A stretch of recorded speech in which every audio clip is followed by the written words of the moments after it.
Hi everyone, my name's Yvonne Vieira, and this is the LA Times Emmy Chat. Thanks so much for joining our conversation, guys. Thank you. Thank you. I wanted to start with, how did these roles for you challenge your comfort zone? Anybody? Don't make me start. I nominate you. You're already Go talking. for it. Well, for me, I think, all of us are happy to get a job that we like with people that we like, hopefully. And that certainly happened for me. So I think the only challenge was, I think unlike many of the stars before me, this was kind of the first, quarterback position as far as having. It's not unlike the stars before you. Yeah, that's unlike. I think so, maybe. I mean, it's. It was like some. It was all you big movie stars and TV stars and theater stars would know this, but it was the first time I had like a real leading position, I guess, at least in a film situation. So it was the first time that I guess challenge-wise is less about the content of the role and more about the workload itself, and that is exciting because it's fun to be in a position to sort of, I guess, set a tone in a crew and on a set. So that was a challenge, I guess, having to work more hours, but. I think it's not really a challenge so much as a really encouraging obstacle, because depending on how you look at it, anytime people say this is going to be hard, I'm like, yeah, let's do it. Like, I don't think of it as a challenge. I just look at it like a jetpack to let's get there. I don't know. So it's more of the workload than the actual content. For me, at least. Versace went on for a long time, for a while, didn't it? Yeah, it was like a movie for a whole year. Yeah. For a year? Every time. Yeah, well, roughly. I mean, it seems like that. Most of 2018, so maybe not a full year, but it's it's a 9-hour movie, and every episode is we shot more than that. So, yeah, it's nice. But like I said, Did you shoot in reverse too, or did you do it chronological? I mean, the storytelling takes place in reverse. Well, the way that that it ended up is in reverse order. But just like anything we're shooting, nothing is unless you have the luxury of having a line producer that shoots it in actual chronological order. That didn't really happen. So I mean, it's told out of order, but we shot as much all over the place as any production would. But you would shoot episode 1, 2, 3, 4, or would you shoot kind all of? 9? They were all kind of whenever you could get across everything. Cross-border A all lot 9 episodes? Not all 9, but if they were next to each other, 2 or 3 would all be kind of all over the place. Yeah, which is pretty crazy. Although I will say, we had a director. I wish this upon all my colleagues. There were 2 episodes that were meant to be in succession, 4 and 5, and we had this wonderful director, Dan Manahan, who. If the theater folks will appreciate this, we did a table read of both, and that is something that you just don't have the luxury for in television. Maybe you do, but I've never had that experience, at least in Ryan Murphy land. We don't have that kind of time. So we had a table read, and he shot it as much in sequence as possible because it was like a 3-hander play in an apartment, and he was really respectful and sensitive to us wanting to kind of play that out in a very sort of hoity-toity actor mind frame way, which I thought was extremely luxurious. And that was a first for me, so that was amazing. So on the opposite end of a challenge, that was one of the more wonderfully considerate parts of the creative process. But I've talked enough. I have enough to be. Maggie, comfort zone? Well, I guess I think you sort of said this. I feel like I want it to be difficult, especially if it's a long thing. This is many hours. I don't want to take on something that feels like territory I've already been in. And I think also for me, like the roles that interest me are the ones where it feels like they're kind of on the edge of what I know about myself. Like there's something like that I will have to learn about myself in order to play the role well. And I think I was interested at the time. It was a long time ago that we shot the pilot for this and that I decided to do it. And we're shooting the 2nd season now, so it's over a long span. But I was interested in like sexuality, femininity, power, commerce, and I think it seems to me like everyone else was interested in that a few years ago too, because now it's like all over the place. Like now it's on the table. And you shot during the election, right? Or we shot season 1 during the lead up to the election. And I mean, obviously none of us knew that Trump would be elected, but all of the same issues that are like really overt now were just bubbling under the surface then. So misogyny and, like I said, power, sex, it was on everybody's minds. I think it's why they wrote the show to begin with. Yes, what, I know you probably can't sum it up, but what did you learn about yourself? You know, I always say, like, I want to learn something about myself, and everybody always asks me that, but I...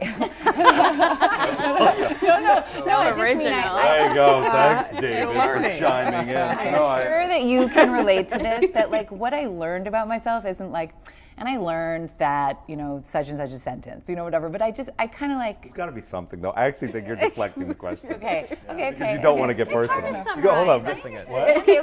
No, I learned about myself that I am, like, way more hungry for, like, all sorts of things. I'm not satisfied. I love that. I'm like, it's the That's same a as great candy. answer. I'm like, I'm hungry. I want more. I like artistically, in terms of, like, what you feel entitled to, what I feel entitled to as a woman, as an artist, as a, like, that's all over what happened for her. And I mean, it's definitely true for me too. Okay, there you go. That was a great answer. Yeah, nice for probing. Yeah, no, very personal. You're right. I did deflect it. You're right. No, I think it's very hard. I mean, I think that I'll in the spirit of camaraderie, in fairness, I will reveal that I learned a lot about myself as well, in terms of, like, things that were not very pleasant. Like, I learned about my own arrogance. I learned about my own way that I use charm to deflect things, and how thin that can be sometimes.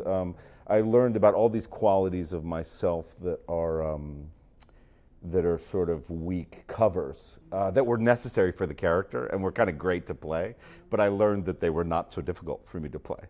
And so it was, like, very interesting. It's very interesting to discover stuff about yourself that isn't always romantic and good. Like, there's lots of inner strength that I uncovered as well, but there's also these qualities where you're like, oh yeah, I'm not what I see myself as. I have a question for you. Yeah, go ahead. Because, like, now I'm going into doing the second season, and I have never done that before, played the same character over a period of time, and I feel like my character learned the same things I learned. Like, did your character learn the same things that you learned? A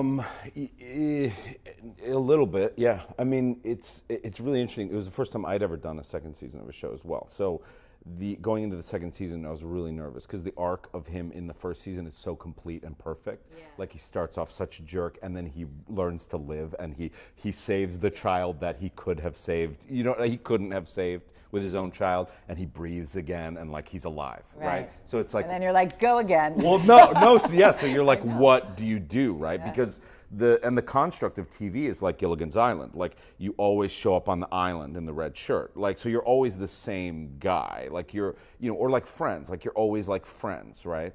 Like, so the idea that a character, you're gonna have to take a different journey. Like, the impulse is, like, let's just do the same thing. Like, have him say Coffee and Contemplation, like, bring out all the hits, and, like, have him be adorable, and then grow to, but you can't do that. So I was very conscious starting the second season that this has to be a totally different journey and arc. And he's a totally different guy. And so in the year before season 2 starts, I had to think very specifically about what transpired in that year, and then what I wanted to play going into season 2. And I actually talked to the writers about this as well, that would be totally different, but would expand upon what we did before.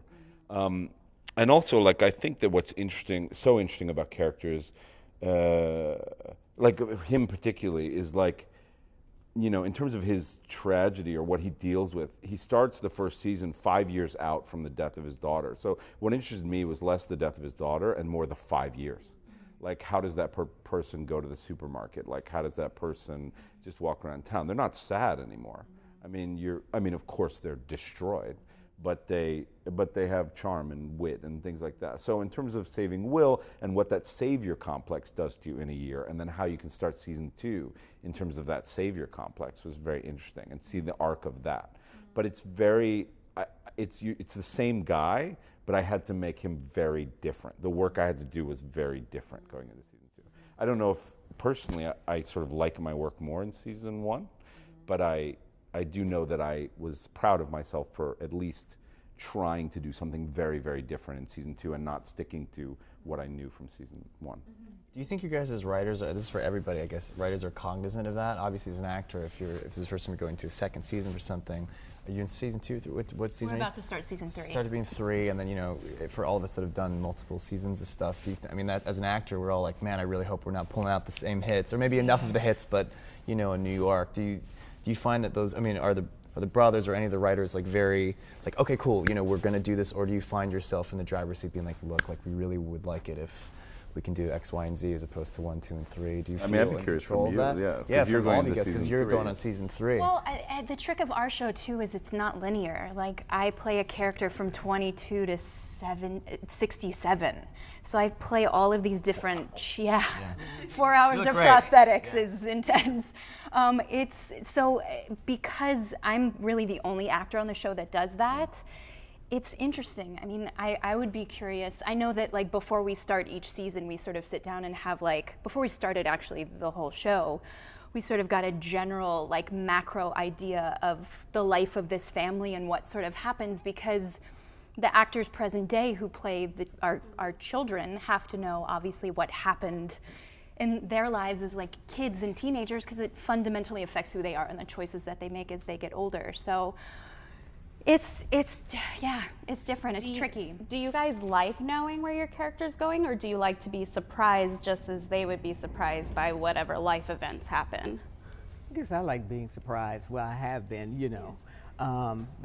We're going into season 2, but having worked with, you know, Ryan Murphy Camp and doing the, you know, year to year, you're just doing different characters year to year and different storylines. So I'm always, and sometimes you would get the script maybe 2 weeks before you start shooting, you know, so it really is a faith walk, you know, and you just read, you're like, and throw down, walk around, okay, I gotta do it, process it and come back. So, I mean, I don't mind that spontaneity and finding out. They're great writers, you know, they're very creative, and they're always, you know, giving you something really, you know, dynamic and fun to play with and interesting. Jonathan, I imagine captures the audiences. So you knew ahead of time, like, where the trajectory was going for the first season? Yeah, we did. We had all the scripts right at the beginning. Yeah, and we read through all of them. But I feel like I as well, I like to know the general arc of where you're heading, and it was great to have those read-throughs. But I like the spontaneity of being on set, and, like, for example, David Fincher, our director, when he was directing, because he was sort of the mastermind behind the whole thing. And it was this way with Ryan too, actually, on Glee. When the mastermind is on set and you're in the moment doing what you're doing, and it starts to change and evolve as it's happening. And, like, David would think of lines to write in the moment, and things would happen in scenes in the moment. So the arc was always the same, but I love the spontaneity in the moment. So talk a little bit about where you were at in your career when these roles came up for you. You know, Mandy, you have a story. Not really. I couldn't find anything to do.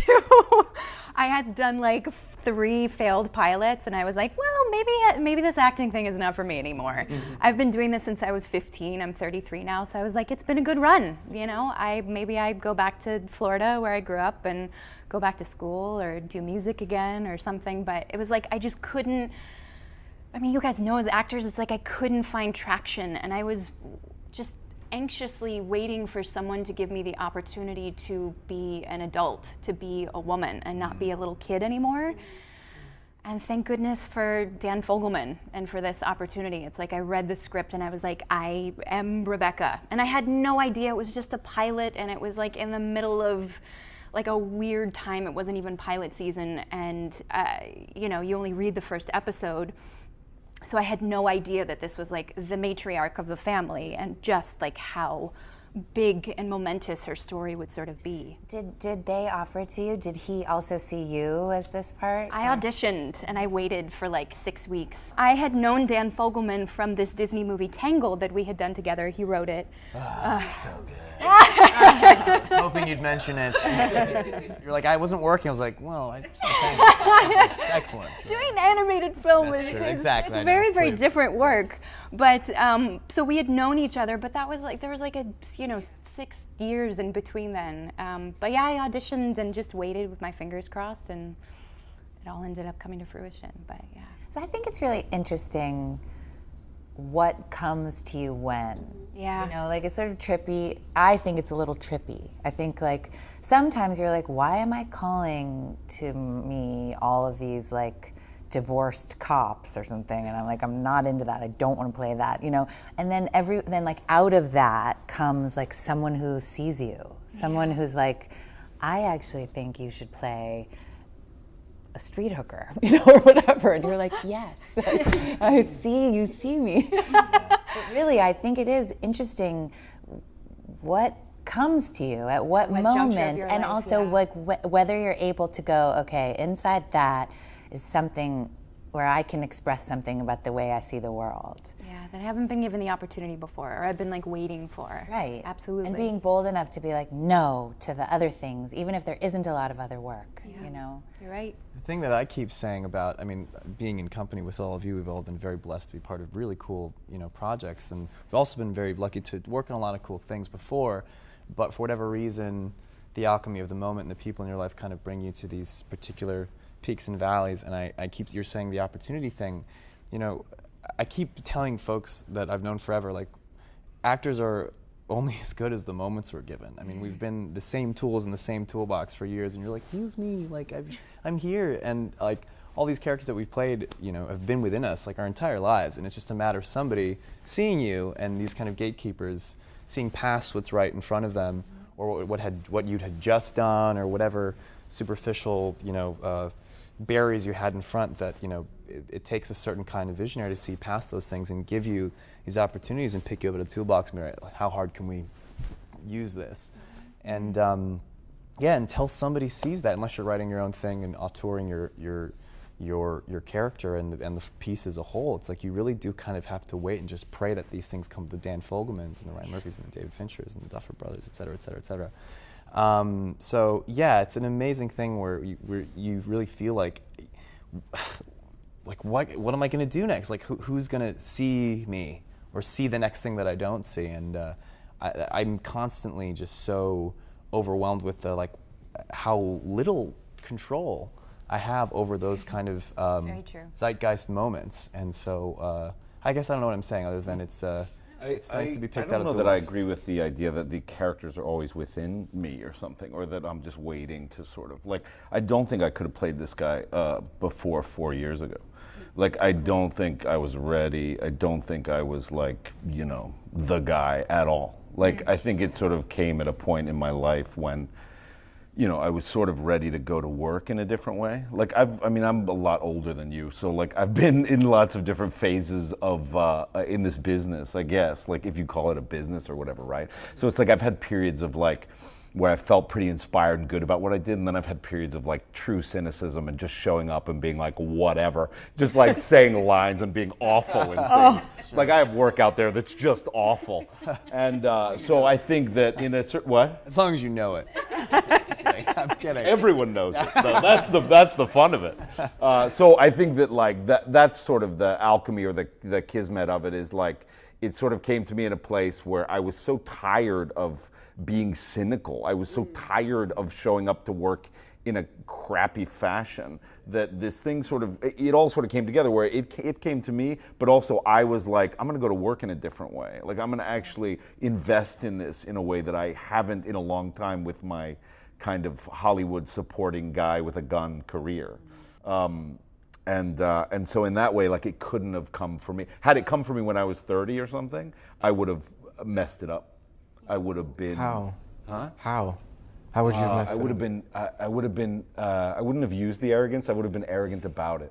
I think that there's something about me in my 40s that's great, whereas me in my 30s was like a bit more of a difficult time.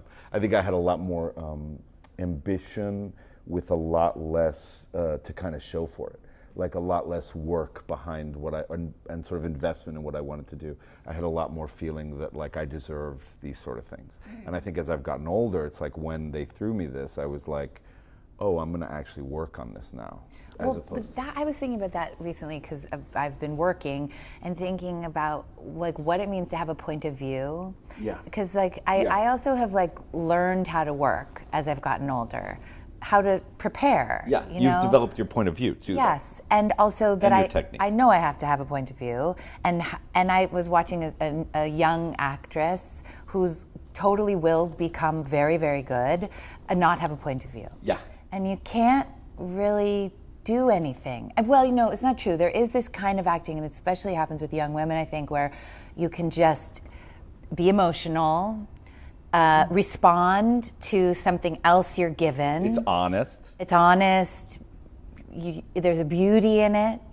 But I'm much less interested in that. I'm much less interested in watching that, and I'm much less interested in doing that. Me too, but that's age sort of. Yeah, right? that's I mean, right, that's yeah. like, it didn't come to me. I didn't figure that out until I was like, I really didn't figure that I even wanted to see that until I was like 35.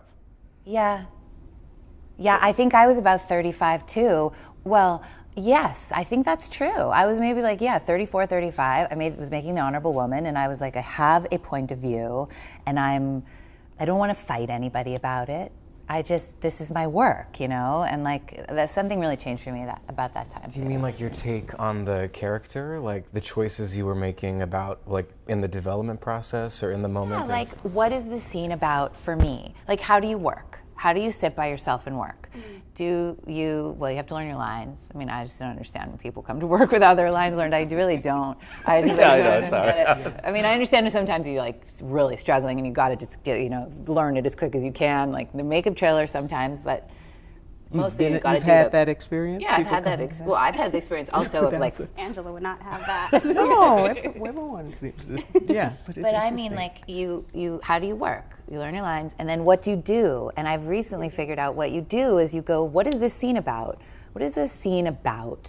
Because I don't have to wait And for maybe someone that's else. from more in television and film. Like, as you say, you work alone. You know, you're doing a lot of your work yourself, as opposed to if you're in the theater, where you come every day and working with others, and you're really working it out and discovering and changing, and trying something different the next day and the next week, and when it's maturing. Yeah. The world and the characters and the relationships. So Yeah. it is, I think, that's the difference. Like Yeah. you said, what a lot you have to do, in television film, do a lot of your work on your, unfortunately, at home yourself, and then bring it and shoot it that day, and and hope that that's the best you had today to offer. Yeah. And tomorrow, when I know more, I could have gave more, but we've shot it already, so. I mean, I think what you're talking about a little bit though too is like Lee Strasberg did say there was a difference between a creative artist and an interpretive artist, right? So the creative artist is someone who brings their own, in a sense, brings their own story to the story, right? Right. Whereas the interpretive artist like interprets, and they're good. I mean, it's not this bad, but the idea that you can bring an arc to something that already has an arc in it, but you yourself can bring and see that like, this scene functions better if I don't cry, or this scene functions. Right. Do you know what I mean? And like to Right. be conscious of that process, and then to create things that enliven your subconscious so that it's spontaneous and real and interesting and crazy and weird, but to have a conscious process in front of it is Right. something that I hadn't realized till I was 35. Me too. Yeah. I would say it's the same with me. Yeah. So let me ask you then, do you think that because I feel like it's so different depending on the director. Like sometimes they allow space for that, and sometimes they don't allow space for that. And sometimes I feel like my point of view, I discover what my point of view is when I watch it, where I thought I did these things, and then I look back and I'm like, oh, it was that, and I had no idea this. We're different in the theater where you're, you're telling the story every night, but it's so hard for me to quantify point of view as a specific thing because it feels so amorphous and different with every director, even every day, where sometimes I feel like I can communicate point of view, and then sometimes I feel like, what are we doing? I have no idea. I don't think it's a good idea to tell anybody about what your point of view is. Yeah, I agree. I think It's just for you to know, You have and to to be- carry, know. and to bring to you tell to the- them, and then all of a sudden there's the opportunity for them to go no. You know, Yeah. I don't think you should. test it. Totally to, agree. yeah. But being an artist is a bit of being like a bad student, like being kind of a punk. I think, or being like a thief or something. Like there's a bit of a secrecy about it. I agree that like it can be enlivening and super fun when you're playing it, but then yeah, once you sort of let the magician, tell people the tricks, then I do it sometimes. I think like that's you get a in fights weakness about of it? my. Not anymore. When I was younger, I did. But Right. sometimes I'll be so thrilled with this idea that I say it, and then I'm like, stop, don't talk. That's a problem still for me sometimes. Although it's getting better, because I see how powerful it is to just keep your cards close to your vest, and then there's no opportunity for anyone else to, you're not asking permission. And I think, and I think also like you just have to gently create enough space for you to do what you need to do. Just take a little, don't take more than you need, so you have the space to like do it. And I think even like with a director, like let's say I have the impulse to, or we rehearse a scene and I have the impulse to grab Maggie by the shoulder or something, right? In rehearsal we can try that, and then the director can say, and it's part of my process or whatever, the director can say like, don't do that. And then you're like, oh, I don't have any space. But you can still want to. And you can still feel it in your eyes that like there is this impulse. So the space that you have, they'll never be able to take away your brain or whatever. Like they'll never quite get the thought police. So like they can, so in that way it's a bit of a negotiation in terms of how much space you have. Some directors, there's tons of space. Like I find with the Duffer Brothers, and it's the reason why I love them and adore them, is there's just tons of space. Like I can do whatever I want in a scene, and they will support it. How much of when you're deciding to take on a role, is it about the role? How much is it about who you'll be working with? I think that's a case-by-case basis. Yeah. It sort of depends. How was it for This Is Us? I mean, again, I was so desperate for anything. I was like, I'll take it. Jackpot. I mean, what a great cast. It's an incredible cast, and we all had no idea. I didn't know anybody until like we showed up for that first table read for the pilot, but I knew that John and Glenn are directors and executive producers, and Dan Fogelman, like the script was so well written, and he had sort of given us an indication of like where the show was going to go, and that was really interesting. So yeah, I mean, it was like equal parts excited about the character and the people that I was going to be working with, especially after that table read. I was like, these guys, this is another level. Well, for me, it was just, it was staying home, because I have young kids, How old are your kids? They're 12 now, so I didn't want to, I could have gone to Canada to shoot something else, so I had this other opportunity that was a to-go series, but then the opportunity to come home with a known entity, work with Ryan and Tim Minear and Brad Falchuk, and having the history, because as I said, there was no script, there was just this idea of what it might be, And So there was signed another up. idea, and then, that one changed, and it became this 911. You signed up with just the group of people and the idea. Yeah, Wow. yeah, and that's because there's history. I don't know if I would have. I've been, more attentive about doing that if I had not worked with them before for 4 years, and seeing how they write for you, and so. It was a lot of things that time, but sometimes it's the director, a lot of times it's the cast, or something I feel in the story that I want to say, in the world that I, somewhere, like you say, back there, believe in and want to put that out there. So what was the thing for you that you believed in and wanted to say in the world? Well, this one is dealing with. And we're all being like, we're all going in. Like that, Just I like the idea of this strength juxtaposed against vulnerability, how we fall apart and how and how we pull ourselves back together or not, but usually strength of character, how we do that. And in this, it's a familiar this family relationship, and it's it mirrors society, and it's how we're going to deal with it and raise these children. What is it like being in the Ryan Murphy orbit?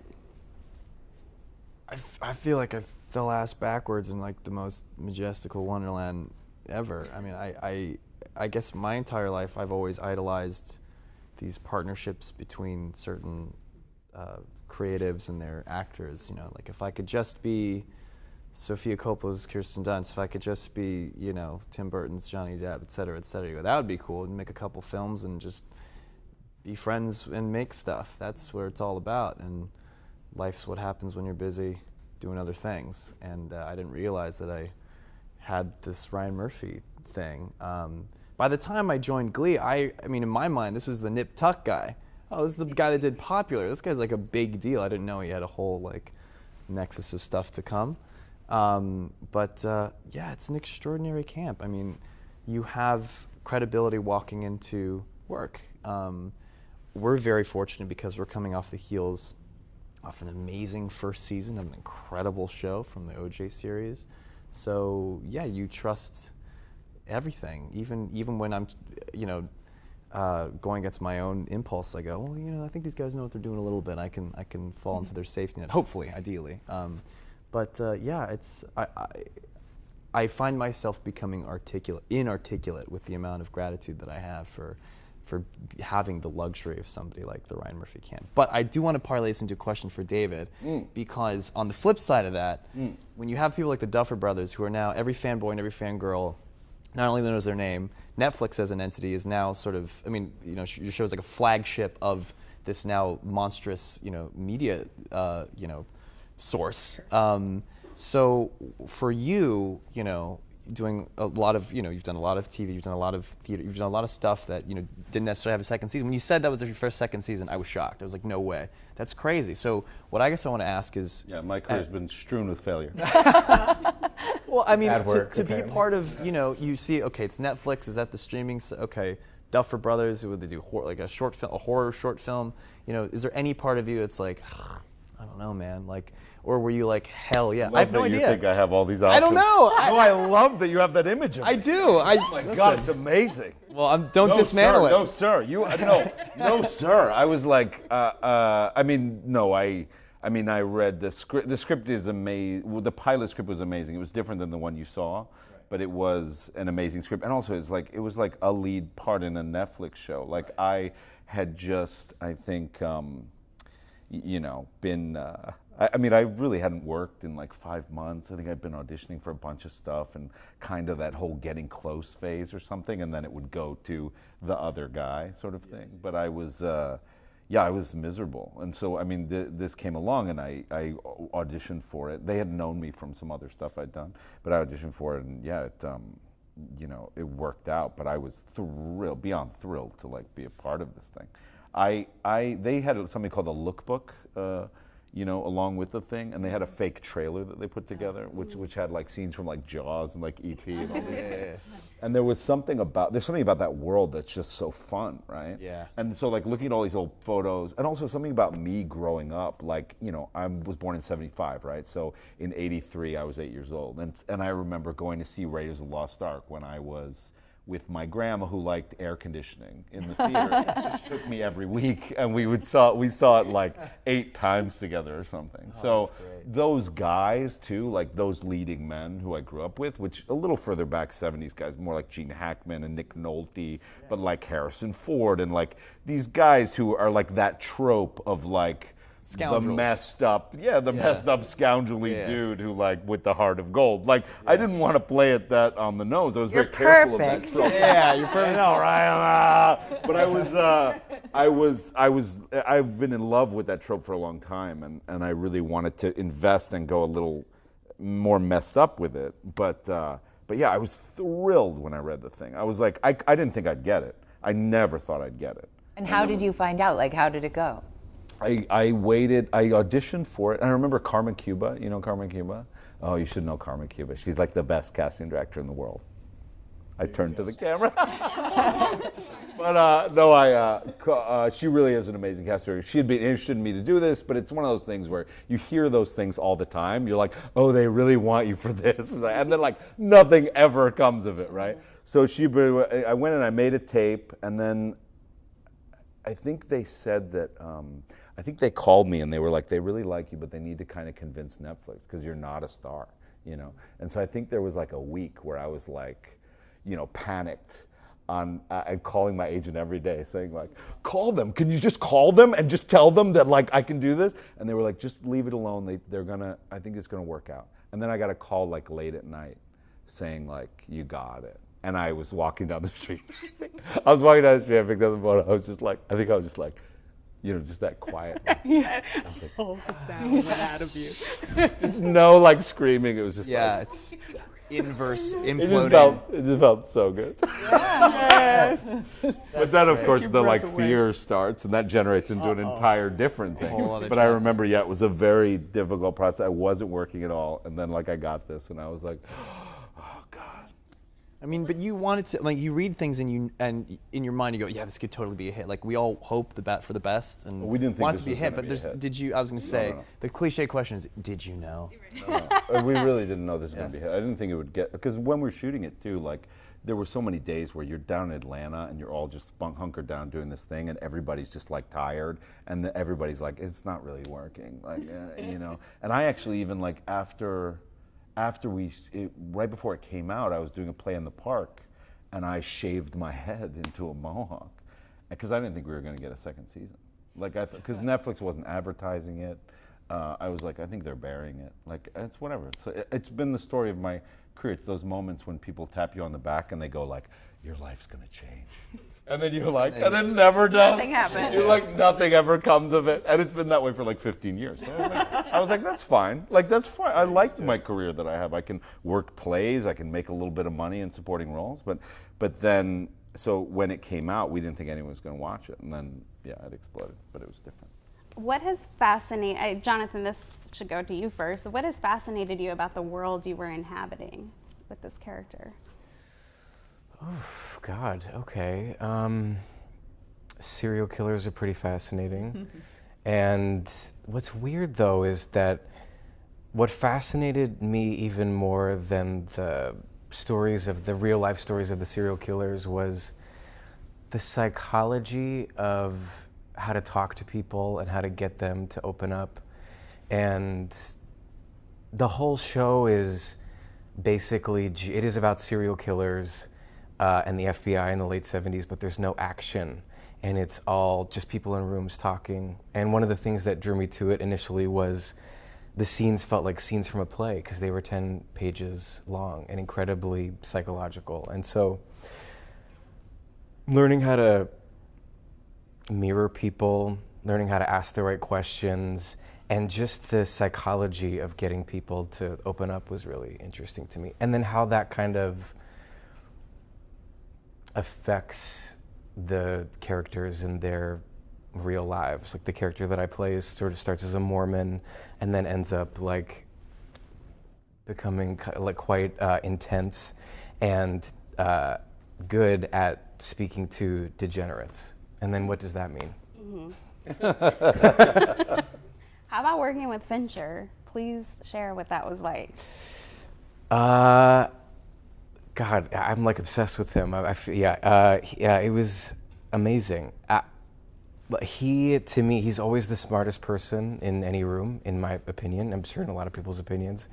And so to have someone to go on a 10-episode journey with someone who is so specific about what they're doing and so smart made me feel so relaxed because I could just be like, I wasn't holding on to any secrets, you guys. Point of view. I was just kind of like, tell me what to do and I'll do it. Tell me how high to jump. Direct all of them? He directed the first two and the last two, right. But he lived with us in Pittsburgh for the whole time that we were there. And he's incredibly specific and...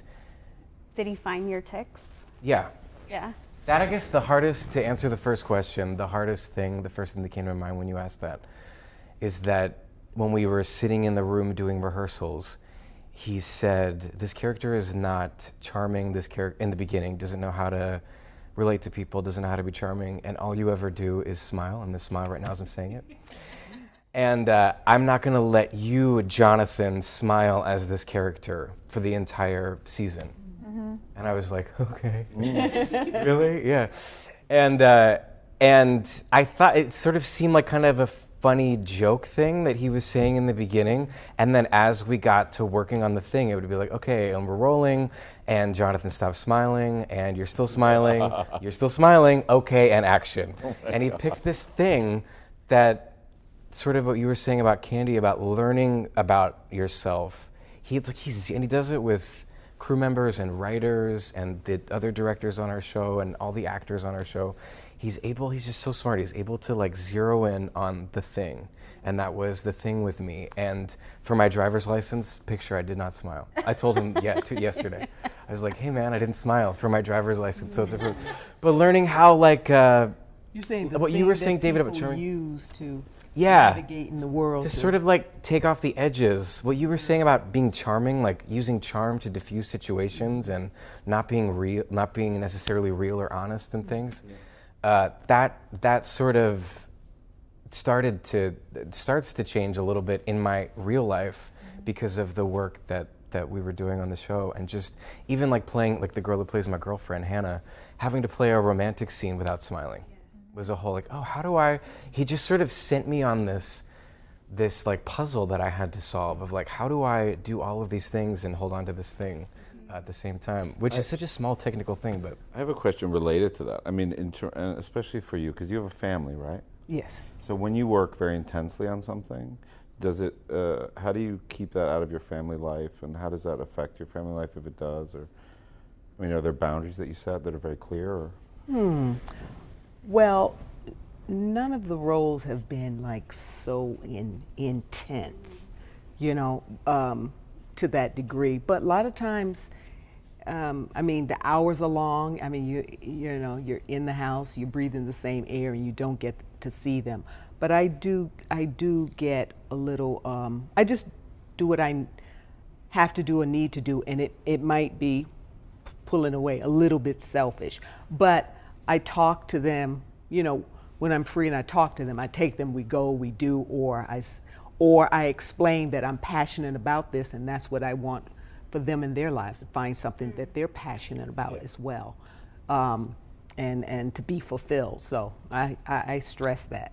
So if it's Courtney and you got to go away and go do, you know, or kids, or whatever it is they want to do, and don't stop me from doing what I need to do. So yeah, I'm so curious because I'm like a crazy person when I work, and so I'm curious, like if family is in the cards for me or whatever, like how. No, it's helpful. I think it's helpful. In some ways it's harder, obviously. Sometimes you'll come into work and be like, I'm so tired. And I'll be like, oh, really? Did you go home and take a bath and order room service? You're so tired. But at the same time, what you do get is you come home and there's like these kids who are like, I do not care what you were doing today at work. I do not care if you were 70% there or you were so there and you learned something about yourself. I care that you read me a book and that you like give me a bath. And it is nice. It is helpful. How much do you think about the message your show has in whatever time it's airing? I mean, you talked a little bit about this in the beginning, but like how much do you consider that? Like people watching This Is Us because they crave connection, or, you know, whatever, like the power dynamics, or, you know, gay culture and homophobia. How much do you think about that? I mean, I am just, we're all people in the world who are aware of what's happening in the world, consciously or unconsciously, whether you're a political person or not. It's in the air we're all breathing. And so I am compelled by things that feel current and and I want to be on like the edge of it. I want to be like having the conversation that's hard to have. I want to like make people feel like, oh, are you on the wrong side of this, or what's the right side of it? And then, you know, I'm naturally compelled by that. It's less for me that I think like I'd like to do a show that talks politically about this or this or this. It's more like an emotional kind of politics. Mm-hmm.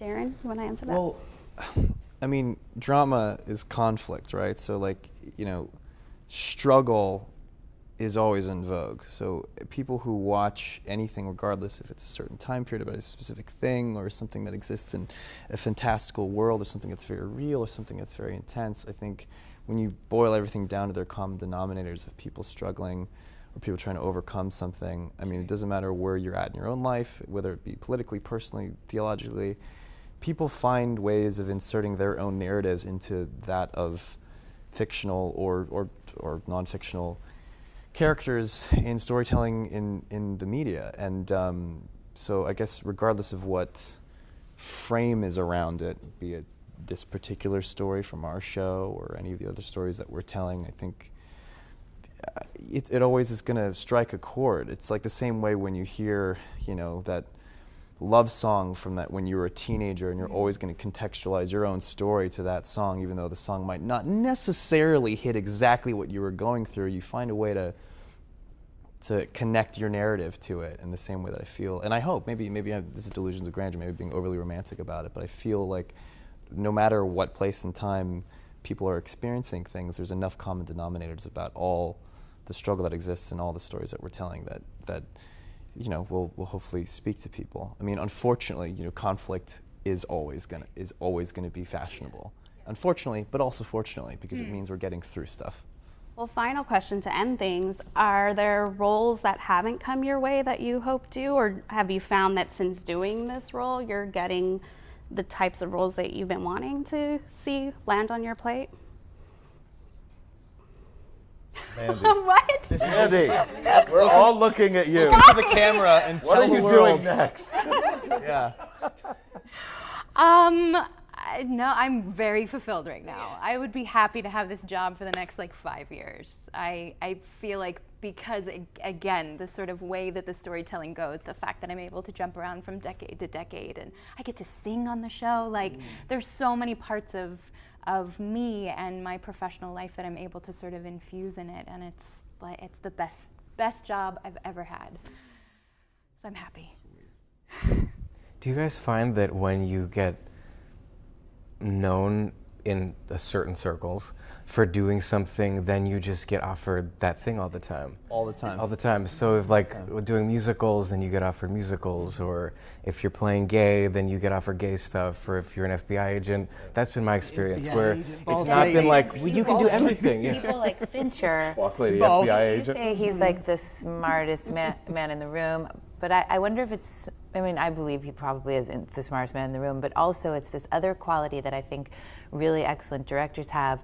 It's not intelligence exactly, it's like an interest in, like, who are you actually? Like, okay, Jonathan thinks this is who he is.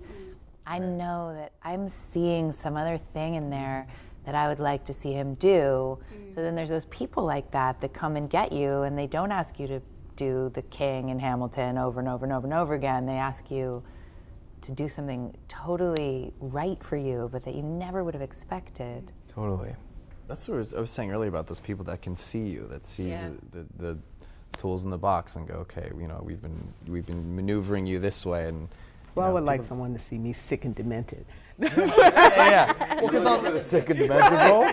Well, on the one hand, you know, I saw you play. Well, I don't know if I would describe her as sick and demented, but I saw you play Lady M. Lady M, when I first got to New York. Yeah, I enjoyed that. That was fun. Yeah, she's a little. Look into the camera. We'll show it to Ryan.